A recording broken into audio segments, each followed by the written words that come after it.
नमस्कार बच्चों, केमिस्ट्री की दुनिया में आपका एक बार फिर स्वागत है। आज हम करेंगे बहुत ही इम्पोर्टेंट टॉपिक है कोलिगेटिव प्रॉपर्टीज़। क्या होती हैं, पहले डेफिनेशन की बात करते हैं।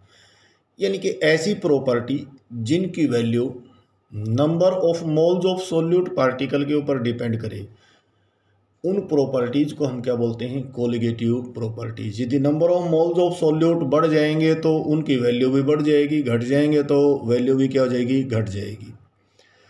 तो those properties of ideal solutions, ideal solutions की ये प्रॉपर्टीज होती हैं। यदि सॉल्यूशन आइडियल नहीं है तो इनकी वैल्यू चेंज हो जाती है। तो those properties of ideal solutions which depend only on the number of particles of A solutes, solutes के कितने number of moles of particles हैं उसके ऊपर डिपेंड करती है। And does not depend upon the nature of a solute, solute के nature के ऊपर डिपेंड नहीं करती हैं। उनको हम बोलते हैं कोलिगेटिव प्रॉपर्टीज। तो ये हमारे पास 4 कोलिगेटिव प्रॉपर्टी हैं। पहली जो कोलिगेटिव प्रॉपर्टी है बेटा वो है relative lowering in a vapour pressure. दूसरी कोलिगेटिव प्रॉपर्टी है ऑस्मोटिक प्रेशर, और तीसरी है elevation in A boiling point, और चौथी कोलिगेटिव प्रॉपर्टी है depression in A freezing point. तो यहाँ पे हम 1 बाय 1 इनको डिस्कस करेंगे। तो सबसे पहले हम डिस्कस करेंगे relative lowering in a vapour pressure. तो relative lowering in vapour pressure, पहले डेफिनेशन की बात करते हैं, फिर ये क्या होती है और ये हमारी किस प्रकार से हेल्प करेगी नॉन वोलेटाइल सॉल्यूट के मोलिकुलर मास को डिटरमाइन करने में। तो relative lowering in a vapour pressure, it is the lowering in a vapour pressure, यानी कि relative lowering in vapour pressure को हम डिफाइन कर रहे हैं यहाँ पे। It is the lowering in a vapour pressure of solution with respect to the vapour pressure of a solvent, यानी कि सॉल्वेंट का वेपर प्रेशर और सॉल्यूशन के वेपर प्रेशर में कितना लोअरिंग हो गई है, दोनों की जो रिलेटिव वैल्यू है उसको हम क्या बोलते हैं, relative lowering in a vapour pressure. मान लीजिए भाई हमने जो प्योर वाटर लिया है उसका वेपर प्रेशर ले लिया बेटा। प्योर वाटर के केस में मान लीजिए नॉर्मली जो वेपर प्रेशर है प्योर वाटर का वो 760 mm ऑफ मरकरी होता है, ठीक है। अब हमने उसमें वाटर के अंदर क्या कर दिया, शुगर ऐड कर दी, तो ये नॉन वोलेटाइल सॉल्यूट हो गया। नॉन वोलेटाइल सॉल्यूट होने से इसका वेपर प्रेशर क्या हो जाएगा, लो हो गया। और जो वेपर प्रेशर ऑफ सॉल्यूशन जो आया वो मेजर किया, मान लीजिए बेटा वो हो गया 750 mm of mercury.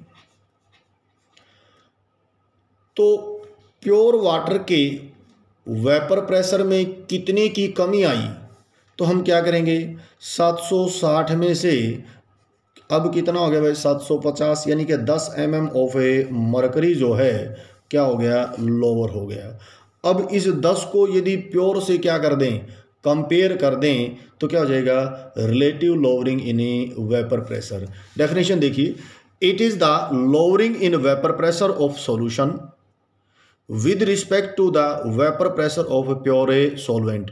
Pure solvent के रिस्पेक्ट किसी भी सॉल्यूशन के वेपर प्रेशर में कितनी गिरावट आ गई है, लोअर हो गया है, वो क्या कहलाती है, relative lowering in a vapour pressure. Mathematically जो है रोल्स लॉ इसको डिफाइन करेगा।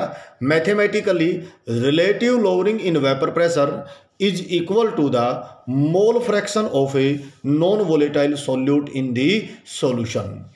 तो यहाँ पे मान लीजिए बेटा lowering in vapour pressure, Raoult's law क्या कहता है कि भाई प्योर का हमारे पास 760 mm था और सॉल्यूशन का कितना हो गया 750। तो relative lowering in vapour pressure, तो P note minus P S over a P note is equal to the mole fraction of a non volatile solute. हमने कितने नंबर ऑफ मोल्स शुगर यहाँ पे ऐड कर दी है, जितना ज़्यादा मोल फ्रैक्शन होगा शुगर का उतना ही वेपर प्रेशर भी क्या हो जाएगा, लोअर हो जाएगा। जैसे हमने अभी एग्जाम्पल लिया, एग्जाम्पल्स में प्योर का था भाई 760, अब शुगर डालने के बाद वेपर प्रेशर सॉल्यूशन का हो गया 750, और प्योर से यदि हम कंपेयर कर देंगे तो ये जो वैल्यू है relative lowering in a vapour pressure वो किसके बराबर होगी, मोल fraction of non volatile solute. जितना ज़्यादा हम नॉन वोलेटाइल सॉल्यूट ऐड करेंगे वेपर प्रेशर की लोअरिंग भी उतनी ही ज़्यादा हो जाएगी। तो यहाँ पे फिर डिफाइन कर रहे हैं, relative lowering in vapour pressure P note minus P S over P note is equal to x2।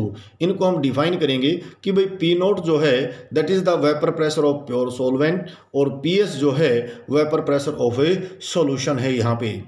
तो P note minus P S इसको बोलेंगे लोअरिंग इन वेपर प्रेशर और P note minus P S over P note यानी कि pure से comparative study कर दी तो ये बन गया relative lowering in a vapour pressure. और x2 यहाँ पे क्या बेटा, मोल fraction of non volatile solute. अब तुम्हारे दिमाग में ये आ गया होगा कि भाई ये जो रिलेशनशिप है कैसे आया, इस रिलेशनशिप को कैसे निकालेंगे। अब मान लीजिए भाई हमें पता है कि भाई वेपर प्रेशर जो है, वेपर प्रेशर डेरिवेशन करते हैं, वेपर प्रेशर ऑफ सॉल्यूशन हमें पता है दो चीज़ों के जोड़ के बराबर होता है, vapour pressure of solute plus vapour pressure of a solvent. अब वेपर प्रेशर ऑफ सॉल्यूशन को यदि मैं पीएस से रिप्रेजेंट कर दूं, वेपर प्रेशर ऑफ सॉल्यूट, अब सॉल्यूट है हमारा नॉन वोलेटाइल, अब सॉल्यूट नॉन वोलेटाइल हो गया, अब जिसके वेपर ही नहीं बनते हैं तो उसका वेपर प्रेशर भी क्या हो जाएगा बेटा, 0। अब ये बच गया vapour pressure of a solvent. तो रोल्स लॉ कहता है mole fraction of that component. अब सॉल्वेंट को हम x1 से रिप्रेजेंट करेंगे और प्योर को पी नोट से, वाटर हमारे पास सॉल्वेंट है। तो ये आ गया बेटा हमारे पास पी एस किसके बराबर, x1 पी नोट ए 1। ठीक है, अब यहाँ से हम इसको नीचे ले आए, इसके ये आ गया भाई P S over a P naught किसके बराबर आ गया बेटा, ये x1। ठीक है, अब इस टर्म को, दोनों जो टर्म हैं उनको एक में से माइनस कर दें तो इसको हमने ऐसे लिख दिया भाई 1 minus P S over P note और ये आ गया 1 माइनस x1। इसको हम एलसीएम लेके पी नोट हमारा एलसीएम आ गया तो P note minus P S और ये आ गया 1 माइनस x1। अब हमें पता है बाइनरी सॉल्यूशन के अंदर sum of the mole fraction of component x1 plus x2 किसके बराबर होता है बेटा, 1 के। तो इसकी जगह हम x2 को ऐसे लिख सकते हैं 1 माइनस x1, तो इसकी जगह हमने लिख दिया x2, तो ये बन गया P note minus P S over P naught किसके बराबर आ गया, ये x2। तो ये हमारे पास relative lowering in vapour pressure और वो किसके बराबर हो गया भाई, mole fraction of non volatile solute. ये डेरिवेशन भी हो सकता है, बाकी डेफिनेशन ही इसकी काफ़ी है। ये है Raoult's law in case of non volatile solute भी और relative lowering in a vapour pressure. अब नेक्स्ट जो क्वेश्चन है इसी में ये आता है कि भाई ये हमारी कैसे मदद करता है, कि भाई नेक्स्ट जो है show that it is a colligative property. Question जो है 3 नंबर में स्ट्रेट फॉरवर्ड बहुत बार आया हुआ है और ये आता है कि भाई define relative lowering in vapour pressure, show that it is a colligative property and how it help in determination of molecular mass of a non volatile solute. तो पहले तो हमने डेफिनेशन दे दी, 1 नंबर तो हमारा हो चुका है कि भाई relative lowering in vapour pressure is equal to the mole fraction of non volatile solute. अब हम इस बात को प्रूव करेंगे कि भाई ये एक कोलिगेटिव प्रॉपर्टी है। तो कोलिगेटिव प्रॉपर्टी होने के लिए इसकी वैल्यू किसके ऊपर डिपेंड करती है, number of particles of the solute. तो relative lowering in vapour pressure is a colligative property because its value is equal to the mole fraction of a non volatile solute, means it depend upon number of moles of a solute. तो यहाँ पे P note minus P S over P naught x2 की जगह हमने क्या रख दिया, N2 over N1 plus N2। कहने का मतलब इसकी value number of moles of solute के ऊपर डिपेंड कर रही है, इसलिए ये क्या है, एक कोलिगेटिव प्रॉपर्टी है। तीसरा जो क्वेश्चन का पार्ट है वो ये है कि भाई relative lowering in vapour pressure जो है नॉन वोलेटाइल सॉल्यूट जो हमने ऐड किया है उसके मोलिकुलर मास को डिटरमाइन करने में कैसे मदद करेगी हमारी। तो P note minus P S over P note is equal to the x2।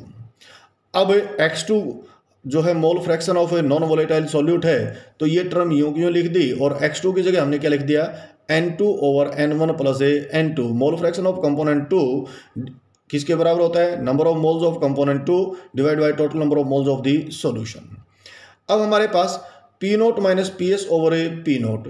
अब नंबर ऑफ मोल्स जो है यहाँ से हम इसको थोड़ा सा नेग्लेक्ट करेंगे कैलकुलेशंस को आसान करने के लिए। जब डाइल्यूट सॉल्यूशन होता है तो n2 की वैल्यू n1 के कंपैरेटिव बहुत ही कम होती है, इसलिए डिनोमिनेटर से n2 को हम क्या कर देते हैं, नेग्लेक्ट कर देते हैं। तो ये जो टर्म है इस प्रकार से हो जाएगी n2 ओवर ए n1। अब n2 number of moles of component 2 weight of solute divide by molecular mass, और n1 किसके बराबर आ गया, W1 ओवर ए m1। यहाँ पे हमने वैल्यू पुट कर दी। अब इससे हमारे पास फार्मूला बन गया P note minus P S over P naught W2 over m2 into m1 over a W1। तो यहाँ से हम from this equation we can find out the m2 मतलब है molecular mass of non volatile solute. पहले हम इनको define करेंगे। भाई पी नोट क्या है, vapour pressure of a pure a solvent. P S क्या है, vapour pressure of A solution, और ये relative lowering in vapour pressure. W2 क्या है, वेट ऑफ ए सॉल्यूट, और m2 क्या है, molecular mass of a solute. m1 molecular mass of solvent, और W1 है वेट ऑफ ए सॉल्वेंट। तो यहाँ पे from this equation we can find out और कैलकुलेट और determine the molecular mass of non volatile solute. तो ये इस प्रकार से हमारे पास एक क्वेश्चन बन गया है 3 नंबर में, और बड़ा इंपॉर्टेंट सा क्वेश्चन है। अब बात ये आती है बेटा कि भाई यदि सॉल्यूशन डाइल्यूट ना हो तो उस वक्त ये फार्मूला थोड़ा सा मॉडिफाई हो जाता है, और वो मॉडिफाइड फार्मूला क्या होता है कि भाई P note minus P S over P S कर देते हैं। चाहे हमारे पास डाइल्यूट हो चाहे कंसंट्रेटेड हो, उन सभी के केस में W2 ओवर m2 और ये m1 ओवर ए W1, ये concentrated as well as a dilute दोनों के केस में भी यूज कर सकते हैं। तो कुछ न्यूमेरिकल हो सकते हैं, मोस्टली हमारे जो सिलेबस में है वो डाइल्यूट सॉल्यूशन की कंडीशंस में ही है। कंसंट्रेटेड केस में इसकी वैल्यू थोड़ी सी चेंज हो सकती है। तो ये जो फार्मूला कंपटीशन एग्जाम के लिए है, तो आप कंसंट्रेटेड हो डाइल्यूट हो इसमें वैल्यू पुट कर दीजिए, आपका रिजल्ट 100% ठीक रहेगा। यहाँ भी ठीक तो रहेगा, लेकिन जब कंसंट्रेटेड सॉल्यूशन होता है तो थोड़ा सा रिजल्ट वेरी कर सकता है। तो ये थी हमारे पास बहुत ही important property, relative lowering in a vapour pressure. अगली प्रॉपर्टी जो है ऑस्मोटिक प्रेशर, वो हम अगली वीडियो में करेंगे।